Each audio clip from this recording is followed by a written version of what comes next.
Welcome to के माँ का किचन। और चलिए हम बनाते हैं आज पुडिंग, जो हमने कैरेट से बनाई है। तो ये काफ़ी आसानी से बन जाती है। दिखने में ये जितनी लजीज दिखती है, टेस्ट में उतनी अच्छी होती है। तो इसके लिए हमने लिया है 250 ग्राम्स ग्रेट किया हुआ कैरेट। तो कैरेट भी हमने मोटा मोटा ग्रेट किया है, इसको बारीक नहीं करना है। तो चलिए हमने गैस पर एक कढ़ाई चढ़ा दी है। गैस की फ्लेम जो है वो काफ़ी लो है। तो लो फ्लेम पर कढ़ाई में हम सारी गाजर जो हमने ग्रेट करके रखी थी वो डाल देते हैं। तो हमने सारी गाजर हमारी कढ़ाई में डाल दी हैं और अब इनको हम अच्छी तरह से हमारी कढ़ाई में फैला देते हैं। फैलाने के बाद हम इसमें 1 गिलास फुल फैट मिल्क ऐड कर देते हैं और 1 कप ऐड करते हैं इसमें हम शक्कर। तो शक्कर को हम हमारी कैरेट में खूब अच्छी तरह से मिक्स कर देंगे और लो फ्लेम पर हम हमारी गाजर को खूब अच्छी तरह से बॉईल होने देंगे। तो हमने हमारी कैरेट को खूब अच्छी तरह से शक्कर में मिक्स कर दिया है और अब चलिए इसको उबलने देते हैं। और दूसरी तरफ हम एक पैन में फुल फैट मिल्क 2 गिलास ले लेते हैं। तो हमने यहाँ पर 2 गिलास फुल फैट मिल्क हमारे पैन में डाल दिया है और अब हम इसको उबाल आने तक पकाते हैं। तो जैसा कि आप देख सकते हैं कि हमारे दूध में उबाल आना शुरू हो गए हैं। तो और अब हम हमारी मलाई को हमारे पैन में इस तरह से साइड करते जाएंगे और हमारी मलाई को पैन में हम इस तरह से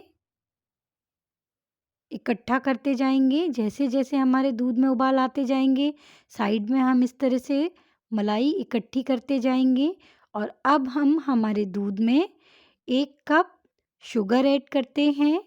तो 1 कप शुगर हमने हमारे दूध में ऐड कर दी है। इसको हम हमारे दूध में खूब अच्छी तरह से मिक्स कर लेते हैं और दूध को खूब अच्छी तरह से हम मीडियम फ्लेम पर उबलने देते हैं। और करना आपको वही है कि जब जब भी उबाल आए दूध में, तो इसके जो झाग हैं उसको हमें साइड में हमारे पैन में इस तरह से साइड करके साइड में इस तरह से लगाने हैं। मतलब हमें दूध की जो मलाई है वो इस तरह से इकट्ठी करते जाना है, ताकि जब हमारा दूध गाढ़ा हो जाए तो उसमें हम हमारी सूखी हुई मलाई ऐड कर दें। तो जो हमारा दूध है उसमें खूब अच्छी तरह से लच्छे बन जाएं। तो हमारा जो दूध है उसकी मलाई देखिए हमने साइड में लगा ली है। और अब हम हमारे दूध को और ज़्यादा गाढ़ा करने के लिए इसमें 1 चम्मच हम डालेंगे मिल्क पाउडर।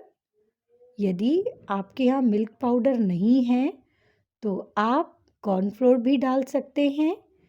तो यहाँ हमने 1 चम्मच मिल्क पाउडर ऐड कर दिया है और अब हम दूध को मीडियम फ्लेम पर खूब अच्छी तरह से उबलने देंगे। और जो साइड में हमने मलाई देखिए इकट्ठी करी थी पैन में, उस मलाई को अब हम धीरे धीरे हटा देंगे और हमारे दूध में मिक्स कर देंगे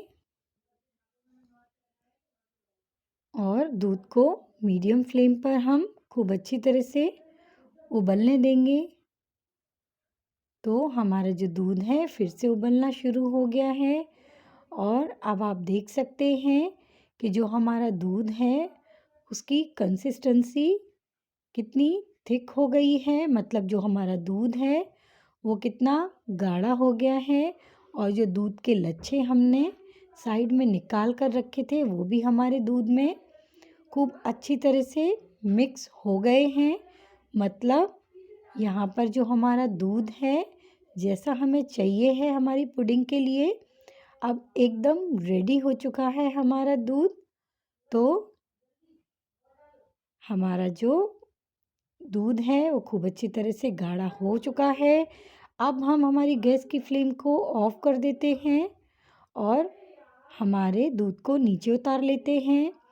और जो हमने उबलने के लिए हमारी गाजर को गैस पर रखा हुआ था, तो चलिए हम देख लेते हैं कि हमारी जो गाजर है वो उबलना शुरू हुई कि नहीं हुई।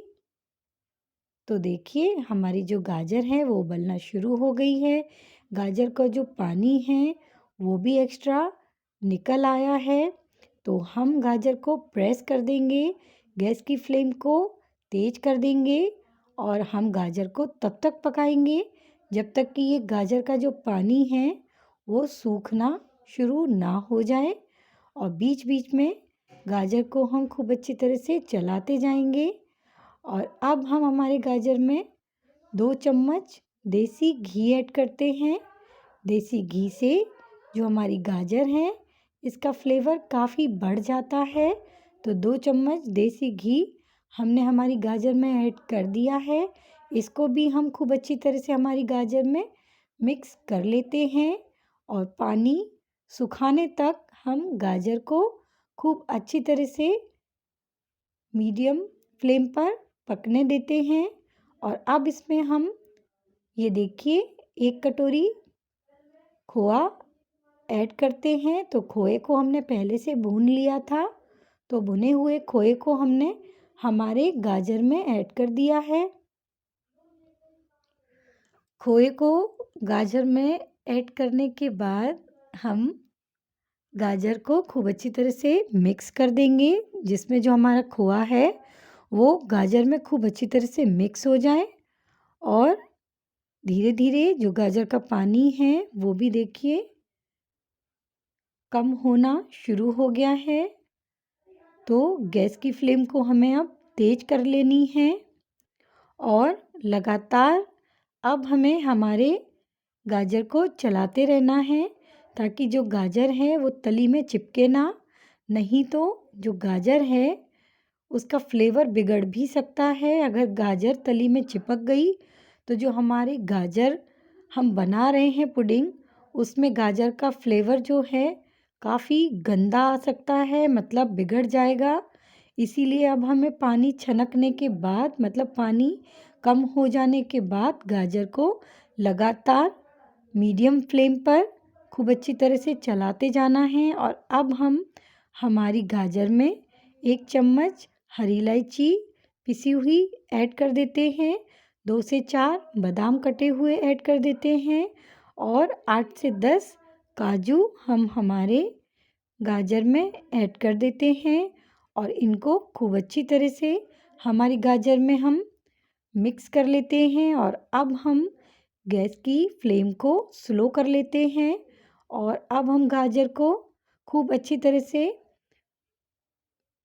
2 से 5 मिनट तक और पका लेते हैं। तो हमारी जो गाजर है वो एकदम परफेक्ट है। अब हम नीचे पुडिंग बनाते हैं। गाजर को नीचे उतारने के बाद इसकी पुडिंग बनाते हैं। तो पुडिंग के लिए हमने यहाँ पर ब्रेड की स्लाइसेस ले ली हैं, जिनके कोने हमने पहले से काट कर रखे थे। इनको हमने एक प्लेट में रख दिया है और ब्रेड की स्लाइस के ऊपर हम हमारा गाढ़ा किया हुआ दूध और गाजर की लेयर लगाते हैं। और इसके बाद हम फिर से एक ब्रेड की स्लाइस रख देते हैं प्रेस करते हुए। और इस स्लाइस पर हम फिर से हमारा गाढ़ा किया हुआ दूध और गाजर की लेयर लगा देते हैं। तो देखिए हमने गाढ़े करे हुए दूध की लेयर और गाजर की लेयर फिर से एक बार हमारी स्लाइस पर, ब्रेड की स्लाइस पर लगा दी है। और अब हम इसके ऊपर फिर से एक ब्रेड की स्लाइस रख देते हैं प्रेस करते हुए। और इस प्रेस करने के बाद इसमें फिर से हम हमारा जो दूध हमने गाढ़ा किया था वो हमने ऊपर से डाल दिया है। और अब हम गार्निशिंग के लिए इसमें ड्राई फ्रूट्स डाल देते हैं। तो हमारी जो कैरेट पुडिंग है वो एकदम रेडी है। आप इसको एक बार ज़रूर बनाइएगा घर में और एक बार खाइए, खिलाइए और एक बार मुझे कमेंट करके ज़रूर बताइए कि आपको कैरेट पुडिंग कैसी लगी। आप देख सकते हैं कि जो हमारी कैरेट है, हमने उसका हलवा बनाया और थोड़ी-सी रबड़ी बनाई। हलवा, रबड़ी और ब्रेड से हमने कितनी टेस्टी और हेल्दी पुडिंग यहाँ तैयार कर ली है। ऐसे ही आप भी खाइए, खिलाइए, हमारे चैनल को सब्सक्राइब ज़रूर कीजिए, बेल आइकन को प्रेस कीजिए, लाइक कीजिए, शेयर कीजिए, कमेंट कीजिए। Thank you.